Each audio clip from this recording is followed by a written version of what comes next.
ओम कृष्णाय गोविंदाय नमो भगवते वासुदेवाय। ओम कृष्णाय गोविंदाय नमो भगवते वासुदेवाय। जय श्री कृष्ण। मेरा नाम सिद्धार्थ है और मैंने सोचा है कि जो थोड़े बहुत आध्यात्मिक अनुभव मुझे अपने इस उम्र में प्राप्त हुए हैं वो मैं आप लोगों के साथ भी साझा करूंगा। कोशिश ये रहेगी कि सप्ताह में एक अपना आध्यात्मिक अनुभव मैं आप लोगों के साथ शेयर करूं।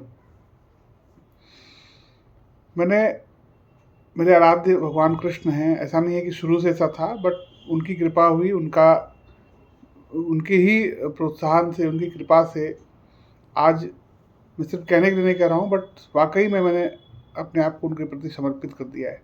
गृहस्थ आश्रम में रहता हूँ, गृहस्थ आदमी हूँ, जॉब करता हूँ, बट उसके बावजूद कहीं ना कहीं बिहारी जी, बाके बिहारी जी, कृष्ण गोविंद जो कहें आप, उनके प्रति समर्पण का भाव थोड़ा बहुत है। और यही कारण है कि उनकी कृपा से जो थोड़े बहुत अनुभव हुए हैं उनकी कृपा से ही हुए, वरना वैसा कोई ना मेरे पास कोई ज्ञान है ना कोई जानकारी है।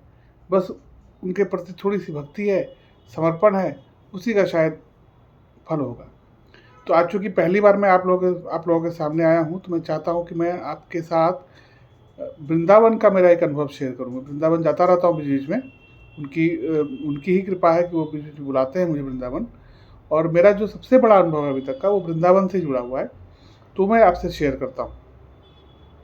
मुझे कोई भी आभास या पूर्वाभास कह लें जब भी होता है, तो सामान्यतः मुझे या तो सुबह ब्रह्म ब्रह्म मुहूर्त में स्वप्न के जरिए होता है, वो स्वप्न अलग होता है, उसी स्वप्न के साथ मेरी नींद खुलती है, या फिर ध्यान में बैठे बैठे कोई पूर्वाभास होता है। ऐसा ही पूर्वाभास मुझे हुआ साल 2018 में, दिसंबर महीने में या नवंबर दिसंबर महीने में मुझे पूर्वाभास हुआ पहला, मतलब ये वाला।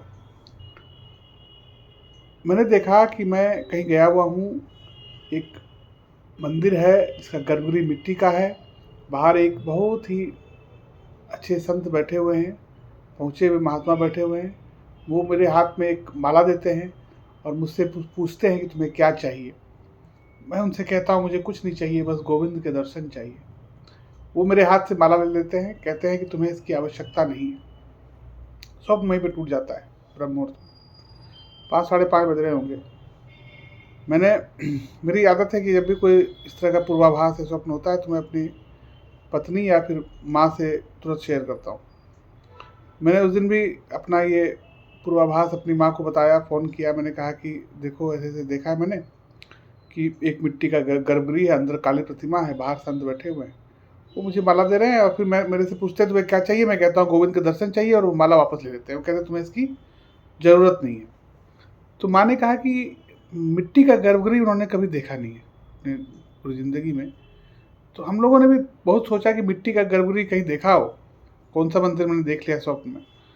तो मुझे लगा कि ऐसे ही सपना, ये ऐसे ही रह गया, ये कोई पूर्वाभास नहीं है, ऐसे ही स्वप्न है, बात आई गई होगी।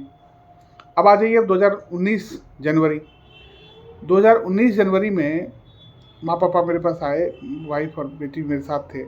हम लोगों का अचानक से प्रोग्राम बना वृंदावन जाने का। इसके पहले मैं वृंदावन गया था 2008 या 9 में, उसके बाद नहीं गया था, और वो भी निधिवन नहीं गया था, सिर्फ बिहारी जी के दर्शन किए थे और चले आए। इस बार हम लोगों का प्रोग्राम बना वृंदावन का, यानी 2019 जनवरी में।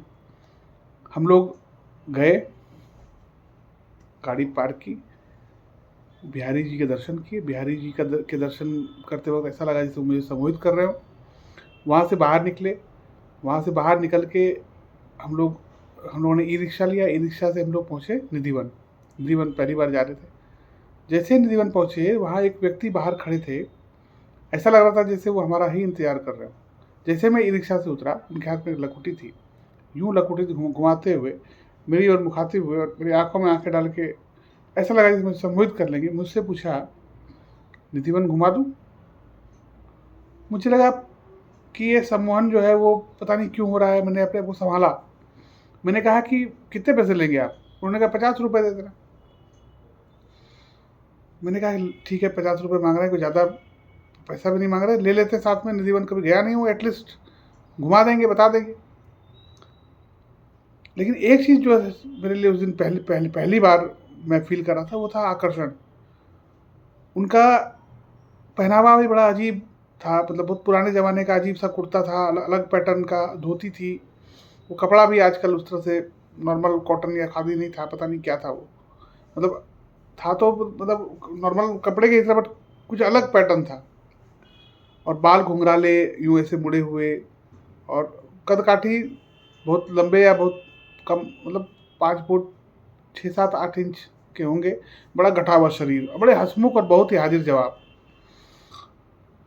वो मुझे आकर्षित करने लगे। जो भी व्यक्ति थे वो, जो भी महात्मा थे, मैं संत ही मानता हूँ, जो भी संत महात्मा थे, उन्होंने मुझे आकर्षित करना शुरू कर दिया। ऐसा लगा कि मेरी आत्मा बाहर खींच लेंगे। वो हमें निधिवन के अंदर लेके गए। बहुत ही वाकपटु थे, बहुत ही हाजिर जवाब थे। उन्होंने हमें कहा कि तुम्हें क्या लगता है ये तुलसी के पौधे? ये तुलसी के पौधे नहीं है, गोपियाँ हैं, गोपियाँ। रात में यहाँ कृष्ण आएंगे, रास होगा, कोई पशु पक्षी यहाँ पर कुछ नहीं, कोई नहीं मिलेगा। इसके पहले हम लोगों ने ये पढ़ा था, बट उस दिन उन्होंने जो बोला, वो उनकी बात में मतलब एक अलग ही, उनकी वाणी अलग थी। खैर, अब तक वो उनका आकर्षण स्तर बहुत बढ़ गया था। मैं तो अपने आप को किसी तरह संभाले हुए था। थोड़ा आगे गया तो बाईं तरफ एक मंदिर दिखा मुझे, मुश्किल से 10 मीटर अंदर जाने के बाद। उसका गर्भगृह मिट्टी का था, अंदर काली प्रतिमा थी, बाहर 1 2 साधु संत सन्यासी बैठे हुए थे। मैंने प्रणाम किया और माँ को और पत्नी को कहा, देखो यही तो मैंने कहा था कि स्वप्न में देखा है, और अंदर काली प्रतिमा है, मिट्टी का गर्भगृह है। ये भी पूर्वाभास या स्वप्न जो कह लो, ये सही हुआ। सबने कहा हाँ ये तो सही हो गया। खैर, तब तक थोड़ा आगे बढ़े, और आगे बढ़ के निधिवन में थोड़ा, जब जहाँ पे वो श्रृंगार वगैरह का सामान देते हैं, वहाँ पर उन्होंने अपने हाथ से मेरी माँ को और मेरी पत्नी को श्रृंगार का सामान दिया। अब तक उनका व्यवहार जो है बहुत ही, मतलब बहुत ही सम्मोहक व्यक्तित्व था उनका। मुझे ऐसा लगा जैसे कि मेरी आत्मा खींच लेंगे, मेरी आत्मा निकाल लेंगे, ऐसा लगने लगा। मुझे लगने लगा मैं उनसे गले लग जाऊँ। मैंने अपने आप को किसी तरह होल्ड किए हुए था कि कैसे गले लग जाऊँ, मतलब लोग क्या कहेंगे, मतलब इस तरह से गले लग रहा है। तो इस भौतिक इसके चक्कर में मैं नहीं लगा मेरे गले।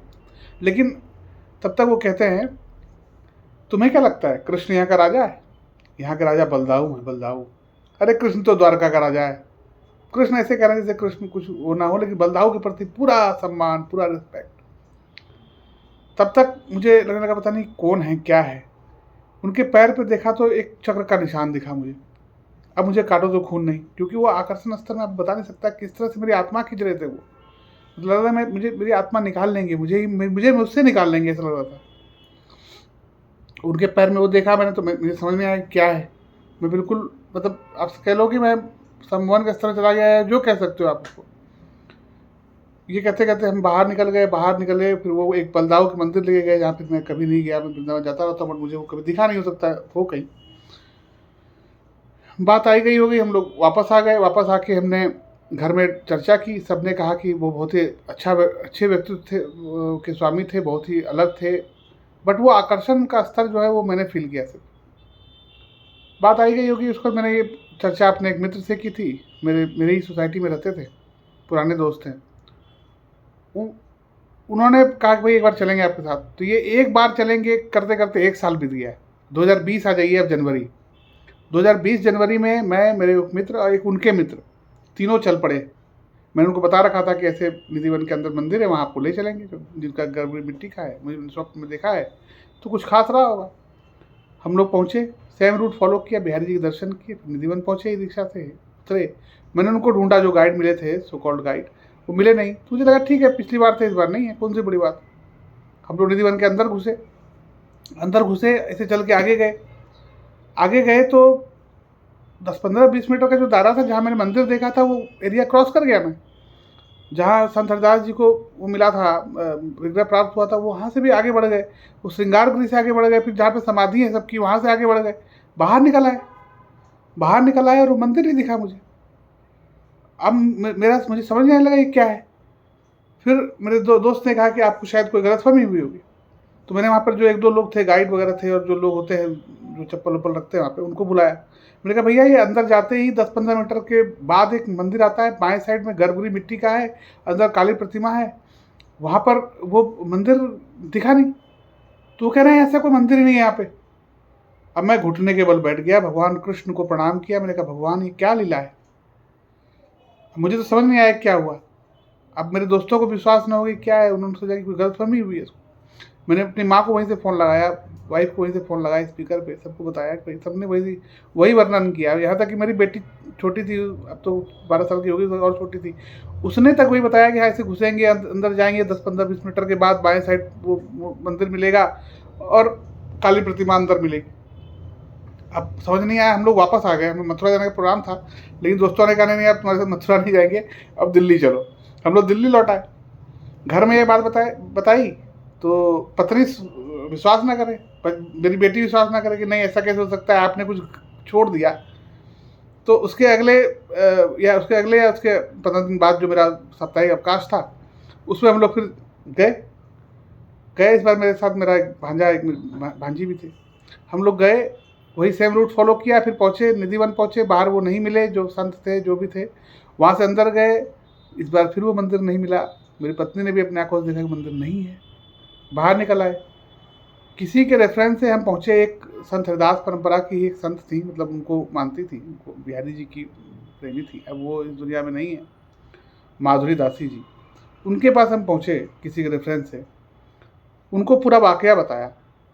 उन्होंने ये प्रणाम किया, कहा कि आप लोगों पे गोविंद की कृपा हो गई।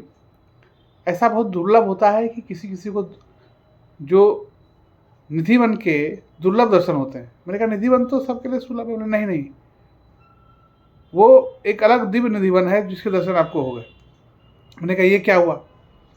तो उन्होंने कहा कि आज से 500 साल पहले करीब करीब जब संत हरिदास जी को बांके बिहारी जी की प्रतिमा विग्रह मिला था, तो निधिवन में उनको ऐसे ही रखा गया था। एक मिट्टी का ही गर्भगृह था, वहाँ पर टेम्प्रेरी अरेंजमेंट के तहत रखा गया था, और बाहर संत हरिदास जी और संत वगैरह बैठते थे। तो आपको वो दर्शन हो गए। तो मैंने कहा ये कैसे हो सकता है। और वो मतलब मैं तो एक गृहस्थ आदमी हूँ, नौकरी करता हूँ, पेशे से पत्रकार हूँ, ऑफिस आना जाना होता है, मतलब बहुत ही सामान्य आदमी हूँ, ना कोई संत हूँ ना कोई धर्मात्मा आदमी हूँ, मतलब बहुत सामान्य आदमी हूँ। तो उन्होंने कहा कि आपको नहीं पता कि आपके पूर्व जन्म में क्या कर्म हो, वो गोविंद को पता है। मैंने कहा चलिए ये भी मान लेते हैं, बट वो जो व्यक्ति थे वो कौन थे। उन्होंने कहा क्या पता, खुद बिहारी जी हो। खैर मुझे इस बात का यकीन अभी भी नहीं है कि मैं मेरे जैसे मतलब पातकी व्यक्ति को गोविंद दर्शन दें, बट वो जो भी व्यक्ति थे विशिष्ट तो थे। उनका जो आकर्षण स्तर मैंने महसूस किया, वो मैंने फिर कभी महसूस नहीं किया। न भूतो न भविष्यति टाइप का वो था। मतलब वो उनको प्रणाम करता हूँ बिहारी जी को, जो भी थे उनके दूत या जो भी थे वो, उनको सादर प्रणाम करता हूँ। उन्होंने वो दर्शन कराया, और वो मंदिर तो फिर मिला ही नहीं। मैं उसके बाद भी गया हूँ, ना मुझे वो ये एक्सपीरियंस दोबारा हुआ, ना मुझे वो मंदिर फिर दोबारा दिखा। मैं इसके बाद कई बार वृंदावन जा चुका हूँ, कई बार तो ऐसा होता है कि महीने में 3 बार चला जाता हूँ।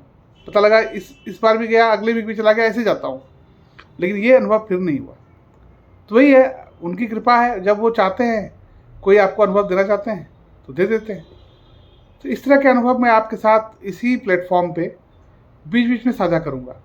वो इसलिए करूँगा क्योंकि भक्ति की बात करेंगे हम लोग। हमें नहीं पता, आपको नहीं पता कि आपके अंदर क्या है। हो सकता है कि पिछले जन्म में कुछ कर्म हो आपके मेरे, तो उसी का कुछ असर हो जाए, भगवान कृष्ण की कोई कृपा हो जाए, और उनकी कृपा हो जाए तो कुछ भी हो सकता है। वो कहते हैं ना, मुकम करोति वाचालम पंगुम लंघयते गिरिम यत् कृपा तमहम वंदे परमानंद माधवम। जय श्री हरि।